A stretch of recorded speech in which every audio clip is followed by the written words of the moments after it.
It's time for DanDaDan, DanDaDan, DanDaDan, DanDaDan. It's Romania Black, and we're on episode 6 of season 2 of DanDaDan. It's halfway through, and Jiji still is struggling with Evil Eye, who has possessed him. So, what do we do? That's what we're gonna find out. Last episode, we did not get a lot accomplished with the Evil Eye, except figure out that Jiji, if he's splashed with hot water, he turns back to himself. If he's splashed with anything cold, he turns into the Evil Eye. Very Ranma 1/2. Not good.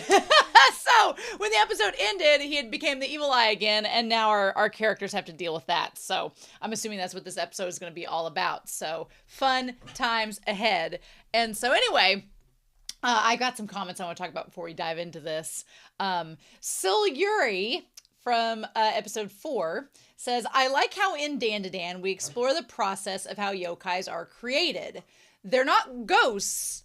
They're not ghosts that they originally were. Acrobatic Silky, of course, was a ghost of a woman before, but she turned into a yokai because of her despair of being hurt and losing her child and turning her motherly behavior towards Ira. Similarly, Evil Eye, who was a ghost of the kid that was murdered as a sacrifice, became a yokai when the hatred towards humans overwhelmed him and he fused with a child from the past. They really aren't the ghosts of the people they used to be. They're totally new entities formed from the strong emotions and experiences they had, which is nice diving into Japanese culture and yokai lore. And when you mix that in with aliens and cryptids, it's something that I love with DanDaDan. Yeah, I agree. I like the idea that we're taking like the ghosts of the world and like making them go through all of these emotional hardships and becoming even more soaked in evil and distorted and disturbed and changed. And my dog's wanting me to play with them as I'm talking to you all. But anyway, I really like it. It almost makes me wonder because last episode we had the Mother Keto talking about the Subterraneans and how Momo has incurred their wrath.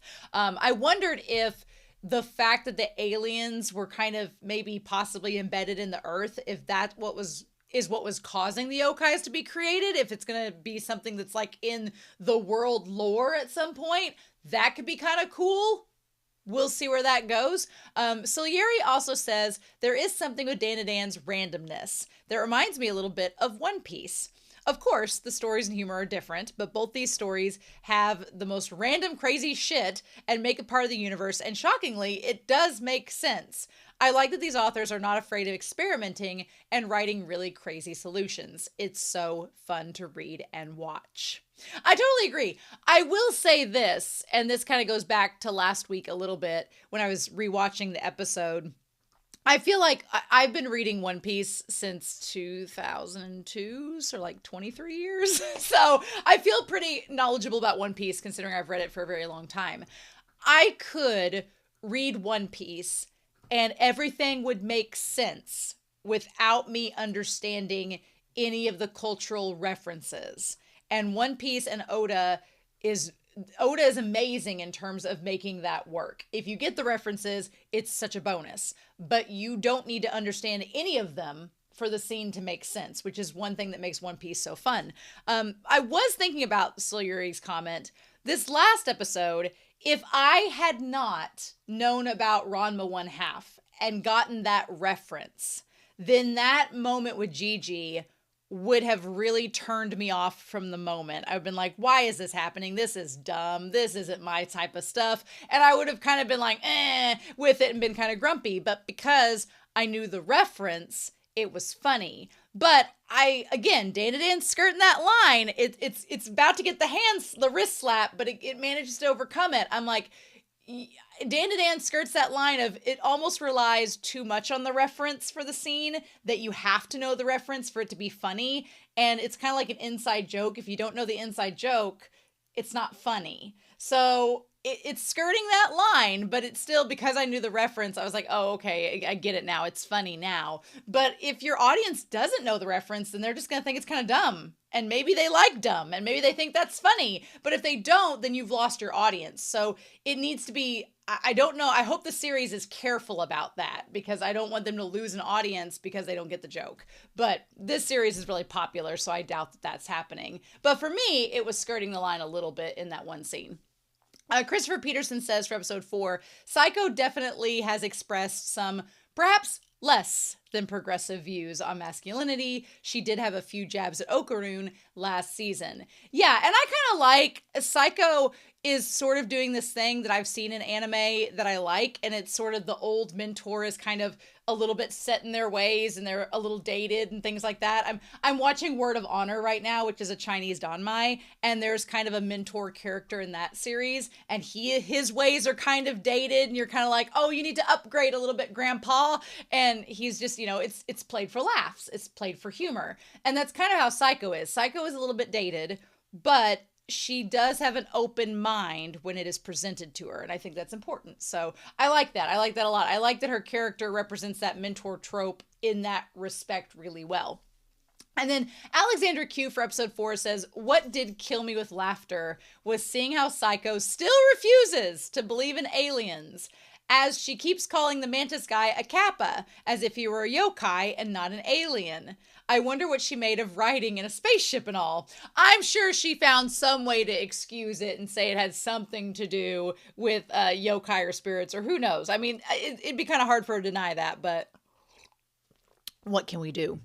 But yeah, so I'm going to give Jiji the benefit of the doubt and hope that I've not looked at the comments for episode 5 yet. So by the time next week happens and we've already looked at this episode, I'm sure I'll have more to kind of adjust and talk about. But after this, we'll be halfway through the season, which is crazy. So I'm hoping that we find a way to exorcise the evil eye or find a way to contain him for Jiji or do something, because Jiji needs that peace of mind to be able to go back to some sense of normalcy. Poor boy's brain's getting cooked.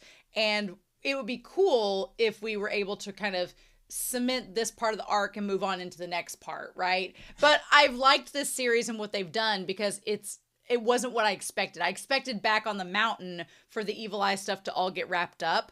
And the series has done a really good job of not giving me what I wanted. Which is fun. So anyway, I want to thank you all so much for your comments, for your kind words. I hope you all are enjoying the reactions and discussions. I'm having a blast, but we are on episode 18 of DanDaDan, and we need to start that. So we're going to check out season 2, episode 6, and we're going to do that here in 3, 2, 1. And I'll see you all on the other side.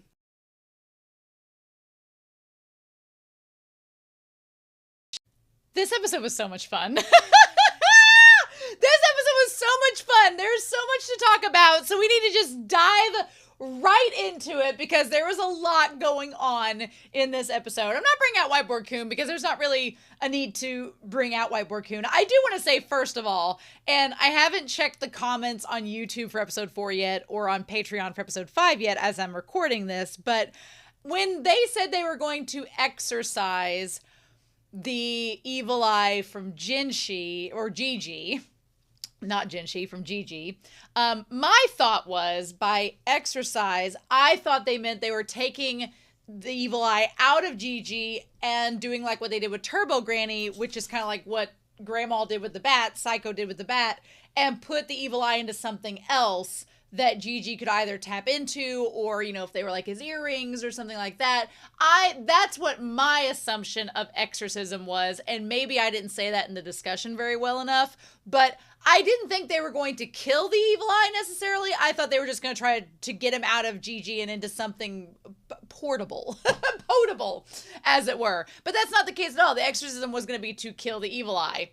And the moment that I realized that, I'm like, oh, well, they're not going to do the exorcism because they're not going to kill Evil Eye because Jiji needs the Evil Eye to have powers so that he can do things. And we're going to talk about it in more detail, but I do think there is a little bit of an ulterior motive with Psycho. I think that one reason why she so quickly went along with Jiji saying, I don't want you to exorcise the Evil Eye, and her agreeing to that, I do think it's tied to what she tells Okarun later on in the episode through the flashback. I do think it is tied to that, and we'll talk about it. But I think that she recognizes Jiji has so much spiritual energy, so much spiritual prowess. The evil eye could be very much a useful entity to be fused with Jiji, and Jiji could do a lot of good with him if he can get him under control and get him to work with him, kind of like what Turbo Granny has done and how Silky has been with Ira. And I think her knowledge of that is her being like, well, Jiji maybe has this bond with Evil Eye that Jiji won't get with anything else, so sure, let's let them do their thing. And it's like, okay. So we have that going on. But yeah, what a crazy time. So immediately we have the Evil Eye just wrecking the house, which that's not going to be easy or do anything at all. I do love when the Psycho with her hair down is gorgeous. Absolutely stunning. I wanted to see her full on with her hair down, like for us to face, but no, we don't get that. And then she's like, damn you, and she splashes the water on Jiji. And so, to be fair to Jiji, it is not his fault that the soy sauce fell on his hand. To be fair to Jiji, he's like, I'm really sorry. And the house is just wrecked. And yeah. And then the grandma's just sitting there being like, okay. Now, Ira does not give him any remorse. Her and Turbo Granny are like, how many times do you have to do this before you're satisfied? Turbo Granny's just beating the shit out of him because she's like, you're wrecking my home that I'm mooching off of. And then Psycho's like, what are we gonna do? We're always having to tell you to wash your hands with hot water. And the grandma's like, don't be so hard on him. Gigi's doing his best too. And I kind of find myself torn between Ira and Psycho, because on the one hand, I kind of feel what Ira is saying and saying like, you cannot let yourself get with cold water, and we shouldn't have to remind you. But then on the other hand, with what Psycho is saying, Jiji is trying. And if you were used to, which honestly, here's the thing, y'all wash your hands with cold water? No, you gotta have hot water to help the soap activate. Like, no, just, am I the only one that washes my hands with hot water? You always wash your hands with hot water. Like, I was always taught that. Like, the cold water does not help kill germs. I'm not getting into the science of it, but use hot water when you wash your hands. Don't use cold water. What are y'all, peasants? I'm joking. I'm joking. If you don't have hot water, then obviously you have no choice. But I'm like, you're supposed to use hot water anyway. But I get what Psycho is saying, where she's like, if you're used to doing something with cold water, old habits die hard. And I feel for Jiji in that there's so much you don't think about with cold water. Rain is a huge factor. Drinking water, he can't drink water anymore because he can't drink water. It's got to be coffee, essentially. Gigi's already hyped up. He doesn't need more caffeine. So get him some decaffeinated tea, maybe. But yeah, there's so much that's cold, right? And it's the summer. So I don't blame Jiji for forgetting, it's hard, but this is just a very hard circumstance. And of course, Okarun's like, what do we do? And then meanwhile, Gigi's like, I'm so sorry, as he's standing there in his underwear. And he's like, don't worry about it at all. And they're like, Jiji can't be careful about everything either. And Turbo Granny's pissed. We might not have a house by tomorrow. And you can tell Psycho is pondering. She's like, do we exercise this or do we not? And I do admit, when what Psycho says later, Jiji, one of his best traits is how endearing he is and how adorably optimistic he is. And he's attached himself to the Evil Eye and wants to have sympathy for the Evil Eye and doesn't want them to get hurt. And Psycho doesn't want to see that light in him be dimmed. So she's like, what are we gonna do? And that's when, I love seeing her with her hair down when she looks towards the camera. She looks amazing. Turbo Granny's like, I'm going to kill all of them. And then we have these guys show up. Just only in DanDaDan could you have this random exorcist rock group show up, perform a straight up music number for a concert of spirits. And then as soon as they're told to leave, they're like, okay, cool, bye. I'm so floored. I love them so much. The Hayashi group is amazing. The one guy looks like Peter Frampton. I don't know if that's supposed to be the reference, that he's supposed to be like looking like Peter Frampton. The rest of them have like the dramatic eye makeup. They kind of look like Kiss, but their poses and everything are straight up Ginyu Force. Straight up Dragon Ball Z Ginyu Force. I'm sure the reference is intentional, but pardon the intrusion. They're like, if you're going to intrude, go home. And they're like, fine. And they just leave. And then they come back and they're like, hey, did you all need some Hayashi for an exorcism? Meanwhile, I love that Ira and Momo are just at each other with like the pig and ugly lines. It's great. And they're like, is this Psycho Ayasi's residence by chance, pray tell? We are the ones who received your request. And then Paterson, they're called Hayashi, Doramu. Okay, so, here we go. So we have Paterson, which is Beisu for bass, Yoshikichi, who is Doramu, who's the drums, Toshiro is Vokaru, the vocalist, and Hideji is Gita, the guitar. I freaking love them. I love them so much. I love their holographic cards. I love their Kiss Ginyu Force reference. I love everything about them. The concert was amazing. I loved it so much. It was amazing. It was wonderful. Okay, so then we have the OP. I love that they set up with the primary power cranking everything to an 11. And Momo's like, hell yeah, rock band, let's get this on. I love that at first Ira wants nothing to do with the live music. She's so indifferent. She's like, really? And honestly, to be fair with you all, I love rock music. My dad had me grow up on 80s rock and roll. I love it, but I do not usually like live music. I like to be able to hear people talk, and my hearing is not great. So the moment you go to like listening to live music at a restaurant or a venue, you can't hear what other people are saying. So you're like, what? You sound like an old person. So I would be kind of a mixture between, I would be Momo on the inside, but I'd be Ira on the outside. And Jiji's just shocked. He's like, really? Are they spirit mediums? And Psycho's like, well, they have the power to echo their sounds into the spiritual world. I love it.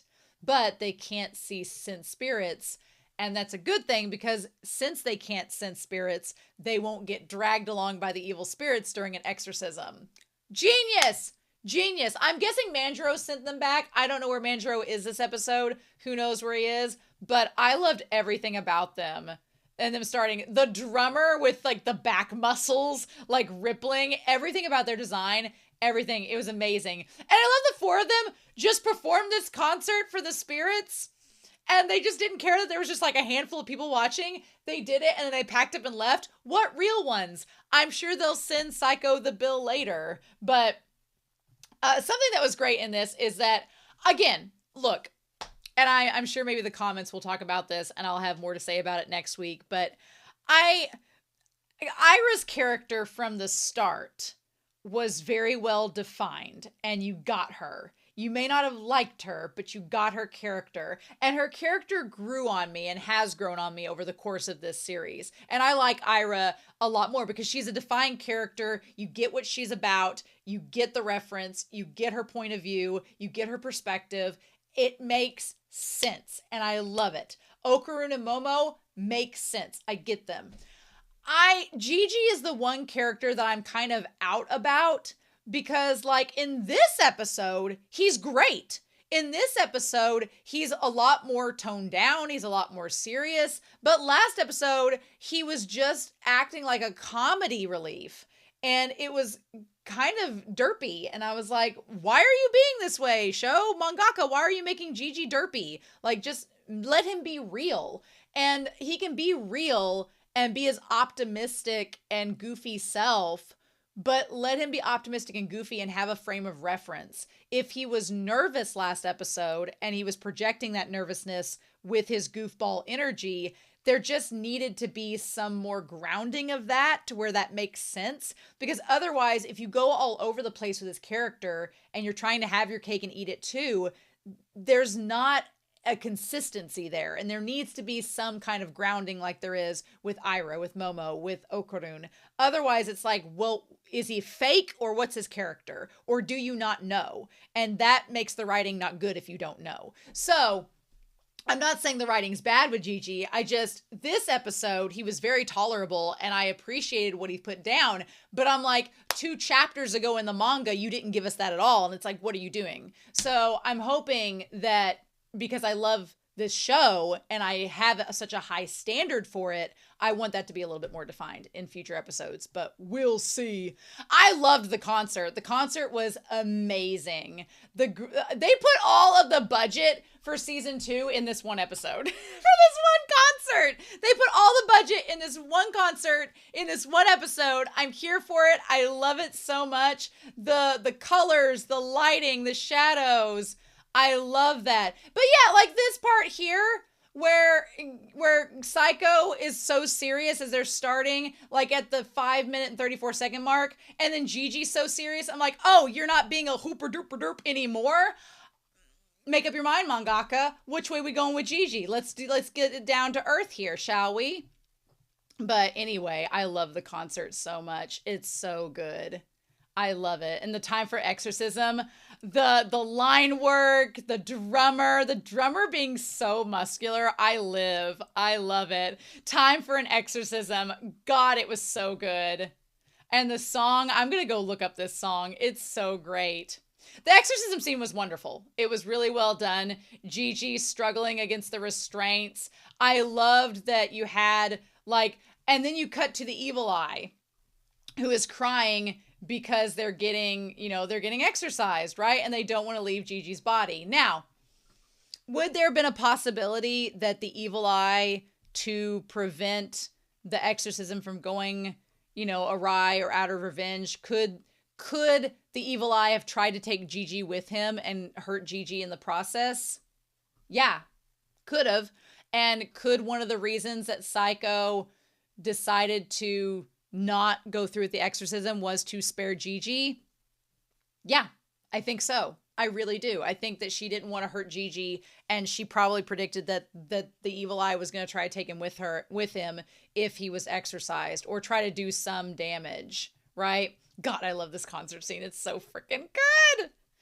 But yeah. And Gigi's the one that tells them to stop. Now, Jiji telling them to stop is because he does it. And the moment he has, that they have Momo hold him down, the moment that happens, Momo is able to sense through Gigi's heart, because like she did with Ira, that Jiji does not want the evil eye to be erased.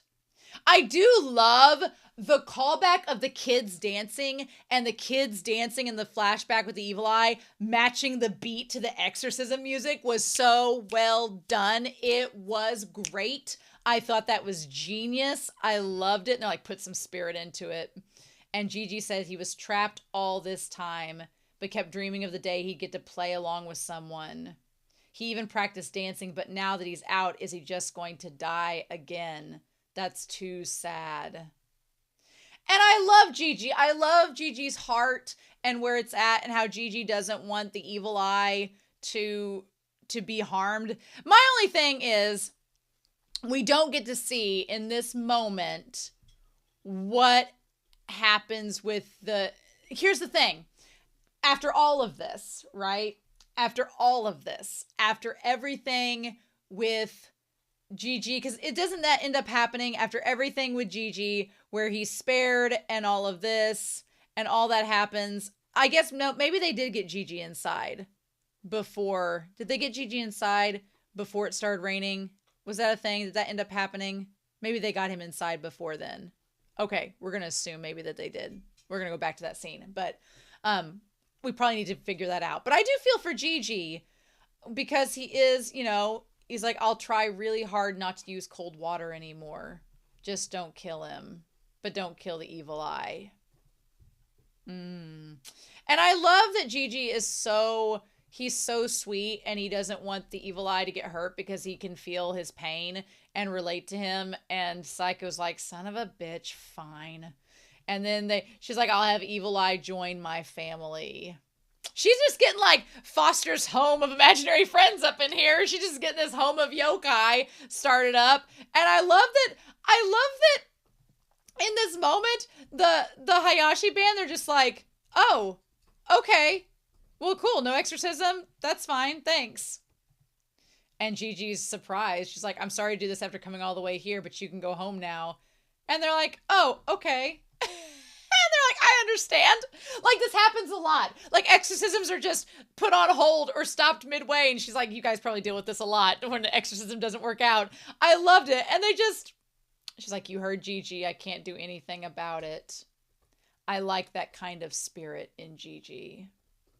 And I do admit, I agree with Psycho. One of Jiji's best characteristics is his heart and how kind he is. And he's very sweet and empathetic and endearing in that regard. And I agree with Psycho. Like, we don't want to crush that light in him.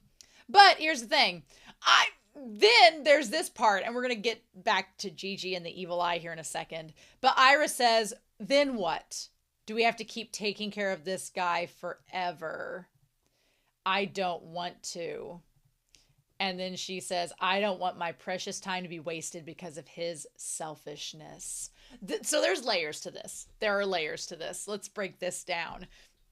On the one hand, there goes my ship. For right now anyway, because Ira viewing Jiji's like goofiness as being selfish and all of that doth signs lead to pointingeth that Ira and Jiji are probably not compatible as a couple right now. Maybe that will evolve and change over time. Who knows? Maybe Ira will get hooked up with somebody else and Jiji will get hooked up with somebody else and it'll just be Momo and Okarun together. We'll see where that goes. But there is a really good message in this scene because she's like, he has not been doing enough to stop this. And we've had to put in work to watch him and deal with him. And that's more than what I have time for. And I don't want to waste my time because he's being selfish. And you can tell Jiji is like kind of hurt by that because, you know, like they said earlier, he's been trying, but it's not been successful. And Momo, you know, kind of looks sad because she's like, well, yeah, this has been a lot. But that's when Okarun steps in and says, then I'll learn how to hold the evil eye back. And I love this. I love this conversation because it's Okarun saying, well, it's him paying it forward, kind of going back to what we'll talk about later with the money. He's like, if Jiji cares so much about this evil eye being a part of him and being protected, then Jiji's my friend. And if that's what my friend wants, then I'm going to have to get strong enough to match that. Because he's my friend and I'm his friend and that's just what friends do. And immediately I was like, oh, well, then I'm going to have to get strong if Okarun's getting strong. And Momo says the same thing. If I can become stronger and easily hold Evil Eye back, then there won't be any problems if he were to transform, right? And she's like, but is that something you need to go out of your way to do, Takakura? And he's like, you won't be able to sleep peacefully anymore. Your life will be in danger. And then he says, well, he's my friend. And of course, that just makes Momo love Okarun and myself love Okarun 1,000 times more. And for Jiji to be like, that's a true friend. And I freaking love that. And that makes me so emotional because it's like, if you're friends with somebody and the going gets hard, then you just find a way to make it work. Like, that's a sign of a true friendship. Because, like, if you're really friends, you'll figure a way out. You'll figure a way to work it out, to make it happen. And I love that so much. And it kind of like, I know this is not the message of this scene, but it made me think of like, if you or a friend has like a neurodivergency or has a disability or something that makes life hard, like you can say, well, they're just too much. And they're just too much and it's too much to work with and I can't handle it, right? But if you're really friends with them and you love them, then you're like, okay, well, what can we do to make it work? And if I have to be stronger to help you, then I'll do that. And if I have to make this accommodation to help you, I'll do that because we're friends. And you would do the same for me. And I think that is the aspect of Jiji that Psycho loves and that influences and inspires Okarun and Momo. Because if it were the other way around, and Okarun knows how this feels because Okarun has been possessed by Turbo Granny and he tells Jiji as such. He's like, back when I was possessed by Turbo Granny, I hurt this house too. But they didn't give up on me. Momo didn't give up on me. Psycho didn't give up on me. They made sure to match me, to help me to get this under control so that I could be myself again. And Okarun is like, if the shoe was on the other foot, would Jiji do all he could to get stronger and help them? Of course he would. Of course he would. So it's like, it's honestly so beautiful, and I love it so much. And of course, Momo's like, well, then I'll get stronger too, and it'll be easier if there's the two of us. And that's what inspires Ira. Ira's like, well, if you're getting close to Okarun, then I'll do it as well. And they start fighting again. And Jiji, of course, is like, let me hug you. Let me hug you, Okarun. Now, this is when the raindrop hits, right? And he's like, run, hot water. And that's when he bursts out of his clothes again and hits Okarun. This is what I wanted to talk about, because this does happen. Jiji is a saint. Jiji is a freaking saint. He is a saint. And he would do the same for Okarun and Momo and Ira as they are doing for him. But my thing is, Evil Eye. Evil Eye. You're inside Jiji. You probably saw what's been going down during this exorcism. This kid spared you from being exorcised and destroyed. He staked his life on it. And now, and then the moment a drop of water hits, he immediately transforms back into Evil Eye and tries to kill him again and wrecks the house even more. So I'm like, Evil Eye, how are you making this worth saving you, And again, we talked about how Psycho's probably worried that the Evil Eye is too connected with Jiji and it would hurt Jiji if they separated him. She worries about Jiji's spirit being dampened and all that stuff. But at the same time, there is a little truth to what Ira says, in that this Evil Eye is potentially going to try to kill them every single time. You're not going to be able to prevent cold water from getting on you every single time. So and the Evil Eye is going to keep getting stronger and stronger. So is Okarun and Momo going to be able to keep up? Where's the give? Where's the turning point? So that part is a little frustrating, but maybe they'll figure it out. I do love the band leaving, and they make the dramatic pose as they kiss the guitar, and Paterson has the peace sign and everything. I love them. They're so good. Sorry to have bothered you. If you need anything, contact us again. They're so dramatic. I love them. I want them to come to every birthday party that I ever have. Yes, Hayashi. I love them so much. It's great. Yep, great work. They're like, we might call you again real soon. I love that. The grandma's like, we might actually need an exorcism, so you may be called again. I hope you're ready for that. And then they just pack up. They just pack up in the rain, and then they just walk out. God, they're amazing. I love them so much. I love them.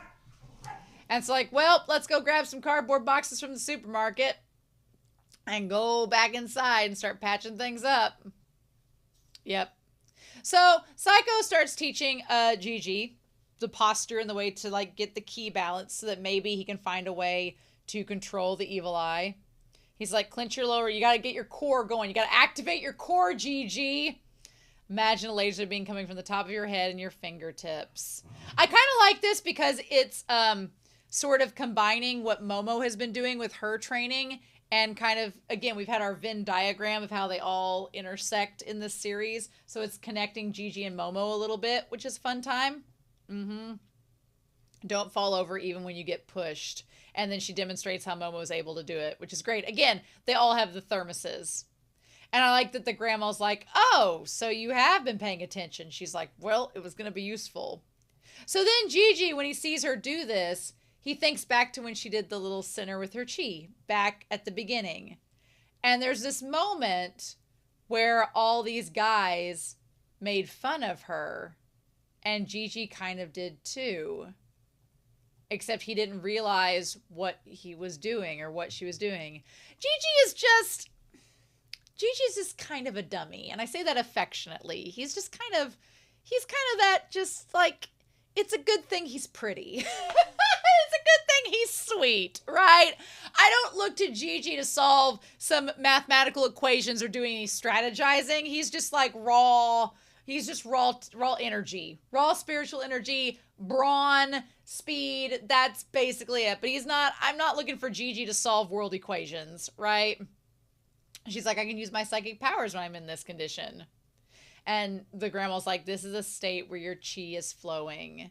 When you enter this state, you'll be able to use spiritual energy, and your energy's off the charts. So maybe if you can learn to channel that energy, you can hold Evil Eye back yourself.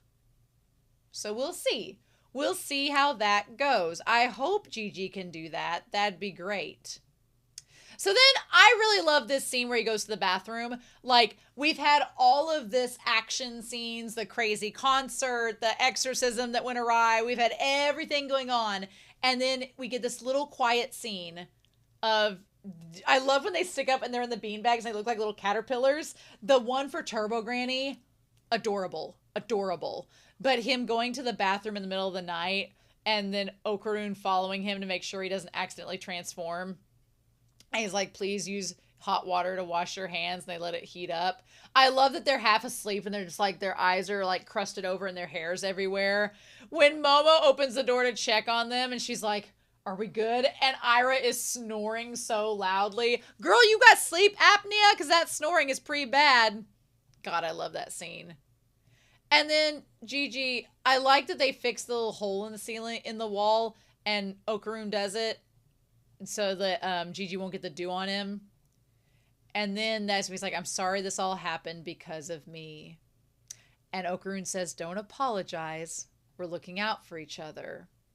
And he's like, when I was cursed by Turbo Granny, I troubled the family as well. And they devoted themselves to taking care of me. So I wanted to repay them back, but the grandma wouldn't take the money. She says, what good would it do to repay me? If you feel gratitude for us taking care of you, pay it forward to someone else who's in trouble. I love that because that is like found family, like small town mentality of everybody just helps each other and they make it work and they don't expect anything in return. Like she's like, don't insult me by paying me back with real money. Pay it forward to somebody else if you feel, ever so inclined, but don't insult me by trying to pay me back. I did it because I care about you. I don't need to be paid back. And then he, in turn, this episode, pays it forward to Jiji and is able to do that. I love that. It's so sweet. And then, of course, Jiji has a little moment where he's like, oh, Auntie is so awesome. And he's like, I thought I wanted to say things like that too, but I'm just acting tough. I want to look cool, even just a little bit, by mimicking her. The one thing about Jiji is he's so effortless. He just really doesn't care what anybody thinks. And he's like buff and attractive. So everybody just kind of gives him the benefit of the doubt. And he's not really had to like work, I guess, for some things. But I feel like Okarun, he's grown so much where he's like, I can't be like you. I'm not like you. So this is just how I'm working through things. I love that.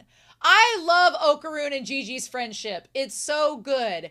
And in a world where I'm not a man, but I listen to podcasts and read about it all the time, where there is like not just a male loneliness epidemic, but like a human loneliness epidemic, let's be real.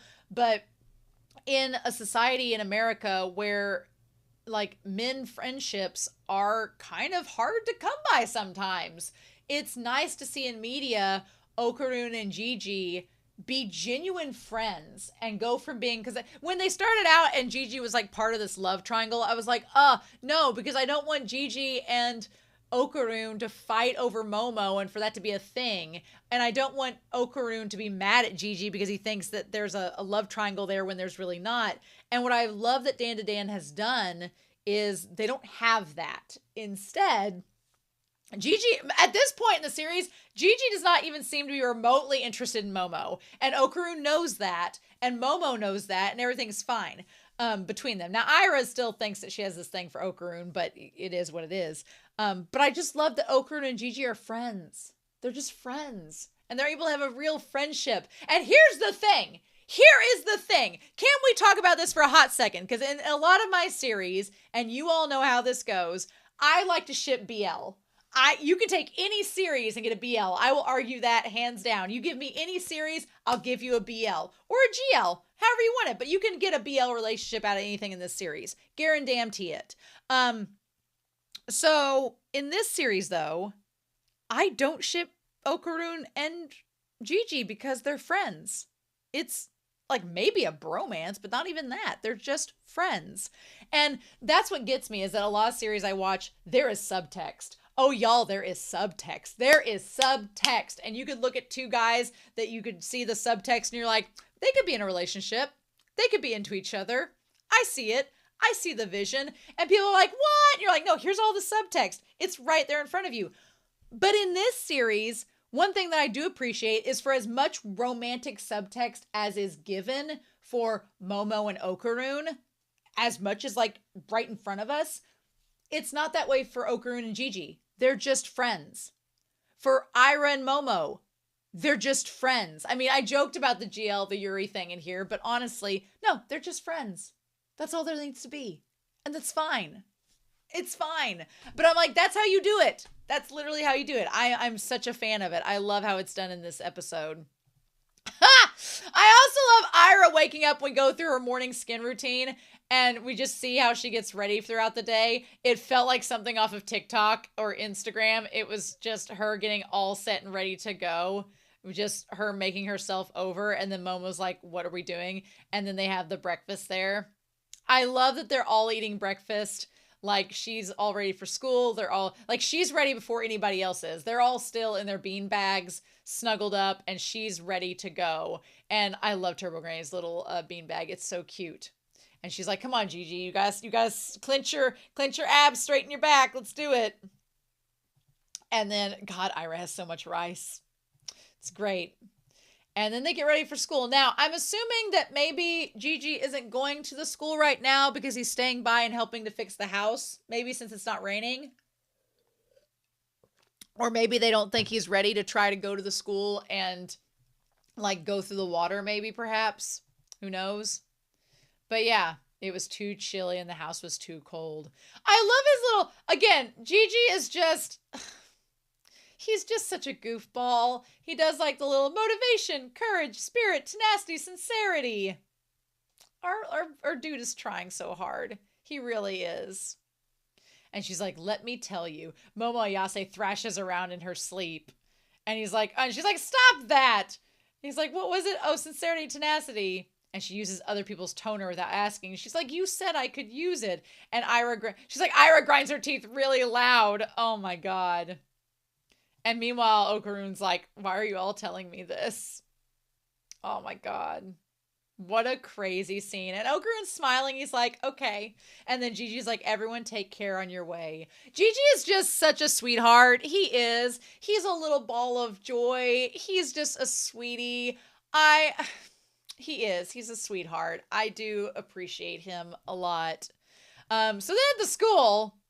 Momo's going on about how they have to rebuild the house, and she's like, I need a part-time job.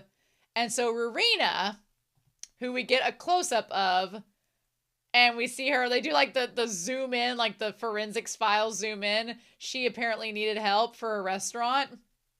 Now, her restaurant, we find out it's a maid cafe. And they're like, you would never last in a part-time job. And she's like, well, I've grown up. So Muku and me are like, well, have you grown up? Let's put our Pocky sticks together and have Okarun go and see how much you've grown up. And they drag his ass to this maid cafe. It was so funny watching him just be polite, but be like, why is her friends taking me away? What are we doing? And they drag him into the maid cafe, which he doesn't want to go into. And sure enough, welcome home, master. And there's Momo. And he's like, oh my God. And he's like, Miss Ayase. And the friends are like, yes. I love it. It's so good. The Moe Moe Kikoho. Oh my God. I love it. I love it. Oh, so we're going to see how this is going to go next week. Oh, these two best friends trying to get him and her on a date is absolutely hilarious. I do like the part where they were questioning to him. They're like, come on. They're like, you should go on a date with us. And he's like, no. He's like, and they say, we're just going to go have some tea. And he's like, well, what do you mean, would you call that date? She's like, well, if Momo and Jiji were having tea, would that be a date? And he's like, of course not. Like, immediately, he's like, no, they're not attracted to each other at all. This episode was amazing. I loved this episode so much. Hayashi, I loved the band. They were incredible. That whole scene was worth the episode alone. The concert, I loved it so much. I just want Jiji to be able to control Evil Eye, because Evil Eye is being a little bitch. I know people are like, oh, I feel so sorry for Evil Eye. He's had such a horrible past. I'm like, yeah, well, the moment that Jiji lets him have control, he instantly tries to kill everybody again. So I can't feel too bad for Evil Eye when, Acrobatic Silky I felt bad for. Because by the end of it, Acrobatic Silky realized what was going on, lamented, and then drifted away peacefully, retiring in peace, but leaving their powers with Ira. And Evil Eye did not have to have that happen. But instead of, being like, well, Jiji, thank you for being a vessel for me and for also keeping me from being exorcised. I'd love to help you. Instead of doing that, he's just still being murderous as always. So it's kind of like, it's frustrating. But I'm going to look at the comments for episode 5 and episode 4 over on YouTube and Patreon. And then next week, we're going to have episode 7. I can't believe we're halfway done with the series. With the season, that's so wild to me. And we still haven't gotten done with I feel like at this point we're halfway through, right? We still have 6 episodes left. We have 7, 8, 9, 10, 11, and 12. We have 6 more episodes. I feel like at this point, it may be this entire season is about the Evil Eye and figuring out how to get Jiji to be able to use the Evil Eye to assist them. And in the back of my mind, I keep thinking of the keto woman who turns out to be an alien. I wonder if the keto woman is going to make a stab at trying to hurt them. And then in the season finale, Jiji is able to convince the Evil Eye to work with him, and they work together, and then it's badass and shonen and all that stuff. So we'll see. We'll see. But in the meantime, I'm curious to know your thoughts down below. I hope you all have a wonderful week. Please stay safe, take care, and yeah, I'll be back real soon with more of DanDaDan. I'll see you next week.